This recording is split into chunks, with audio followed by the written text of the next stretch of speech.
నేనైతే మళ్ళొచ్చినా. ఎందుకొచ్చినాను అడగరా గైస్? ఎందుకొచ్చినా అంటే, ఒక మంచి రెసిపీ చెప్పనీకొచ్చిన. మస్తు మంచి రెసిపీ. అరే! ఎక్కడన్నా చూసిర్రో చూడలేదో నాకైతే తెలవదే గైస్. నిజంగా నేను కొత్తగా స్పెషల్‌గా అయితే ఏం చేస్తలేదు.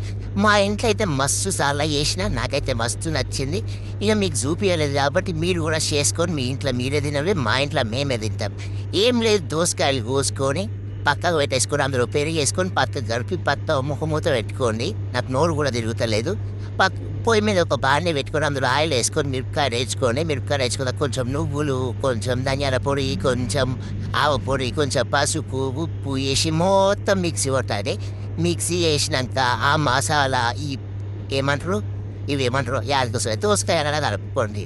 పొయ్యి మీద ఒక బాండీ పెట్టుకొని మంచిగా కలుపుకున్న తర్వాత పొయ్యి మీద ఒక బాండీ పెట్టుకొని అందులో ఆయిల్ వేసుకొని కొంచెం ఏమంటారు ఆవాలు, జీలకర్ర, కొంచెం కళ్యమాకు, పసుపు వేసుకొని ఆ పోపు ఈ మసాలాలో కలుపుకోండి. నిజంగా చెప్తున్నా మస్తు మంచిగుంటది. మీకు కూడా నచ్చుతుంది. మీరు కూడా తినండి.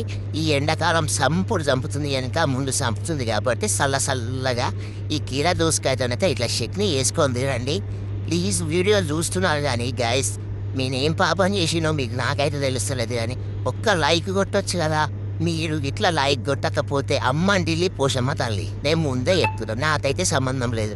అక్క ఎందుకు ఇట్లా అంటున్నావు అంటే నాకు బాధ అవుతుంది తమ్మి, మస్తు బాధ అవుతుంది లోపట. మీకు కూడా ఒక ముద్ద ఇట్లా కావాలంటే నా మూతికి మూసుకొని నా చెయ్యికి పూసుకొని మీకు చెప్తున్నా మంచిగా అన్నమంతా పూసుకొని ఇంకో ముద్ద కూడా నేను చెప్తున్నా. ప్లీజ్ గాయస్ ఒక లైక్ కొట్టండి, సబ్స్క్రైబ్ చేసుకోండి.